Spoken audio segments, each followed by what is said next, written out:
ஏழு தலைமுறைகள் பாரம்பரியமிக்க ஒரே சித்த மருத்துவ ஸ்தாபனம் சேலம் சிவராஜ் சித்த வைத்தியசாலை. இப்பொழுது சேலம், ஈரோடு, சென்னை, ஹொசூர், திருப்பத்தூரில் தினசரி மருத்துவரை சந்திக்கலாம். தொடர்புக்கு 9842722500. ஆயில் புல்லிங் அது எப்படி பண்ணுறது? காலையில் எழுந்ததும் எதுவும் சாப்பிடாமல் இதயம் வளர்த்தை வாயில ஊத்தி நல்லா கொப்பளிக்கணும். அப்புறம் அதை துப்பிடணும். இதுதான் ஆயில் புல்லிங்.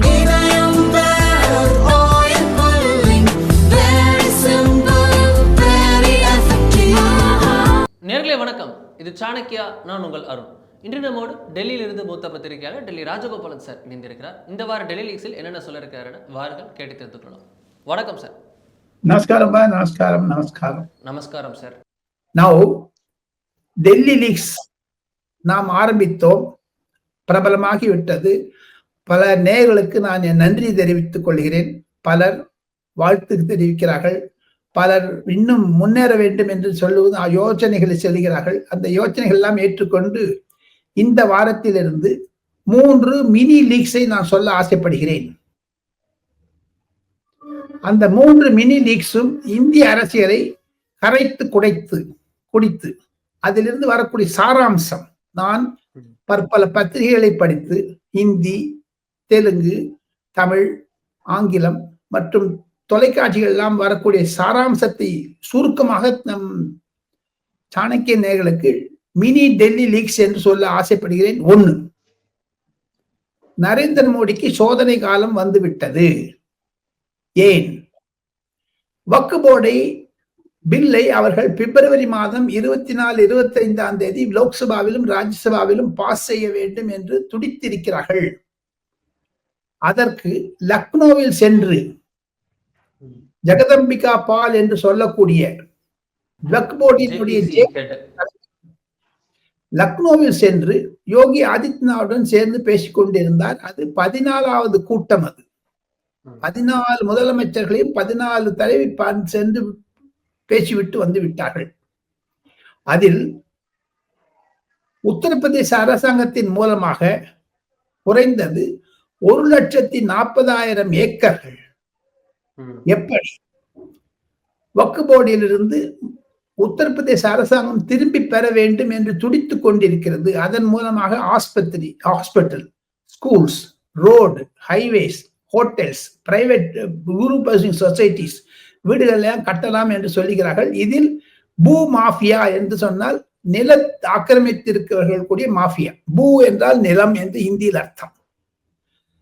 அதற்கு வழிவகுக்கும் அளவில் யோகி ஆதித்யநாத் கொடுத்திருக்கக்கூடிய யோசனைகளை கண்டிப்பாக ஜேபிசி ஏற்றுக்கொண்டு விட்டது நேற்று முன்தினம் அந்த கூட்டத்தில். இதுதான் மினி டெல்லி லீக்ஸ். இதன் மூலமாக நரேந்திர மோடி இதிலிருந்து வரக்கூடிய சில வடிவங்கள் என்ன என்று கேட்டால், 24, 25 பிப்ரவரி என்பது பாராளுமன்றத்தில் பட்ஜெட் கூட்டத்தின் முதல் ஆரம்ப காலம் கடக்க இருக்கிறது. அதில் இந்த பார்லிமெண்ட் செஷன்ல பாஸ் ஆயிடுச்சுன்னு வச்சுங்க, ஒரு மாபெரும் வெற்றி நரேந்திர மோடிக்கு.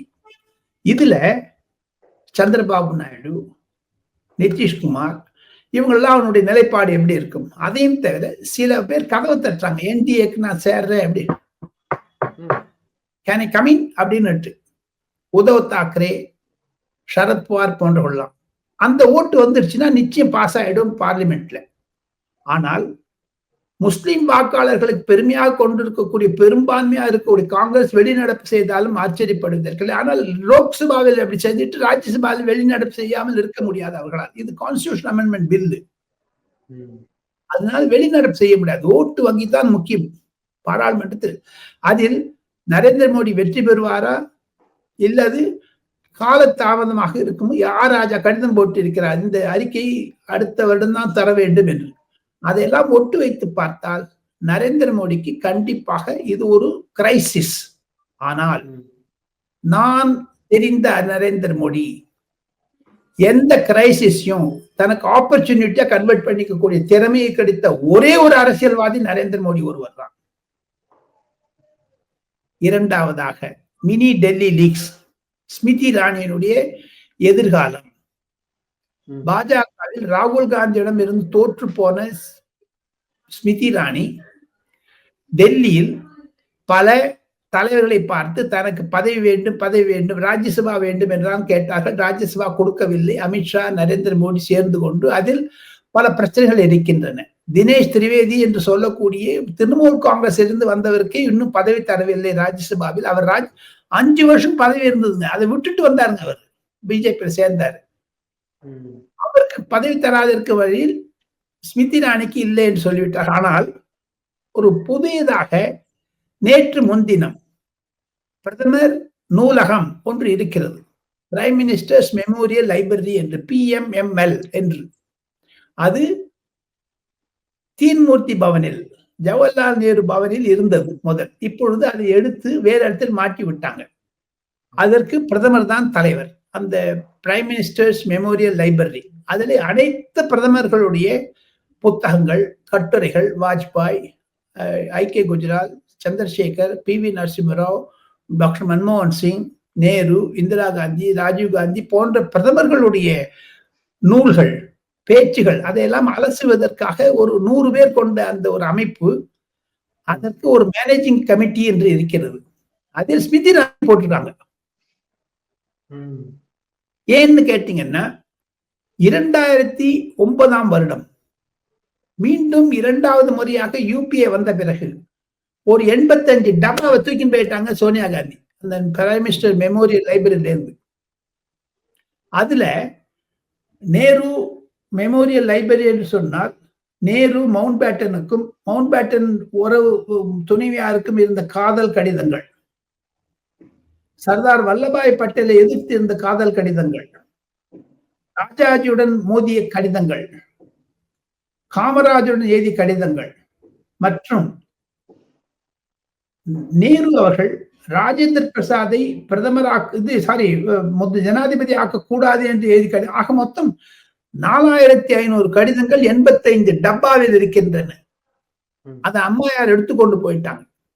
அதை நான் மீண்டும் எடுத்துக்கொண்டு இந்திய அரசாங்கத்திடம் ஒப்படைப்பேன் என்று ஸ்மிருதி இரானி கங்கணம் கட்டிக்கொண்டு இருக்கிறார்.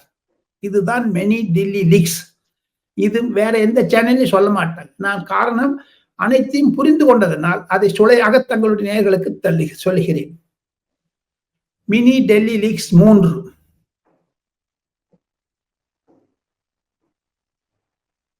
இதில் இருக்கக்கூடிய சில சுவாரஸ்யமான விஷயங்கள், சஞ்சய் ரவுத் என்று சொல்லக்கூடிய உத்தவ் சேனாவினுடைய பேச்சாளர் நேற்று முன்தினம் சஹிப் அலி கான் என்று சொல்லக்கூடிய பிரபல நவாப் பட்டோடியினுடைய சர்மிளா டாக்கூருடைய மகன் 1500 கோடி ரூபாய் சொத்துக்கள் பறிமுதலாகிவிட்டது போபாலிலிருந்து, அதுவும் வக்ஃப் போர்டு என்றெல்லாம் சொல்லுகிறார்கள். ஒன்று. இரண்டாவது, அந்த சஞ்சய் ரவுட், சஞ்சய் நிருபம் என்ற இருவரும் நேற்று மோதிக்கொண்டார்கள். மும்பை போலீஸ் பங்களாதேஷி எல்லாம் உள்ளே விட்டுட்டு வேடிக்கை பார்க்கிறாங்க மும்பையில் என்று. ஆனால் அதற்கு சாட்டை அடி பதில் கொடுப்பது போன்று ஏக்நாத் ஷிண்டே ஒரு பதில் சொல்லிவிட்டார். எந்த பங்களாதேஷ்காரங்க மும்பையில் வந்தாலும் வாழை ஒட்ட நெருக்குவோம் என்று. ஆக மொத்தம் தேவேந்திர பட்னவிஸ் முதலமைச்சராக இருக்கக்கூடிய அளவில் ஏக்நாத் ஷிண்டே, அஜித் பவார் இவர்கள் மூவரும் சேர்ந்து கொண்டு அந்த சஹிப் அலி கானுடைய அட்டெம்ப்ட் மர்டர் கேஸ்ல டி வேர்ல்ட்னால் தாவூத் லிங்க் இல்லை, இது தனிப்பட்ட முறையில் நடந்தது என்ற ஒரு சாராம்சத்திற்கு வந்து விட்டார்கள். இருப்பினும் 5 முறை குத்திய பிறகு கூட எப்படி சஹிப் அலி கான் நடக்க முடிகிறது? 6 மணி நேரம் அறுவை சிகிச்சை செய்தார்கள் சஹிப் அலி கான், அதாவது கரீனா கபூருடைய கணவருக்கு. எப்படி இதெல்லாம் நடந்தது என்று சொல்லக்கூடிய அளவிற்கு மினி லீக்ஸினுடைய சாராம்சம் என்ன என்று கேட்டால், அந்த விஷயத்தில் கூட பரபரப்பான அந்த கொலை அட்டெம்ப்ட் மர்டர் கேஸ்ல ஏக்நாத் ஷிண்டே தன்னுடைய முகமூடியை கிழித்து கொண்டு பங்களாதேஷில் இருந்து வந்தவர்களை எல்லாம் திருடுவதற்கும் கொலை செய்வதற்கும் வந்திருக்கிறார்கள் என்று ஒட்ட நெருக்கி விட்டார். அதுதான் டெல்லி லீக்ஸ், மினி லீக்ஸ் 3. ரொம்ப நன்றி சார். நம்மோடு இருந்து பல விஷயம் குறித்து விரிவாக தெளிவாக பேசியதற்காக மிக்க நன்றி.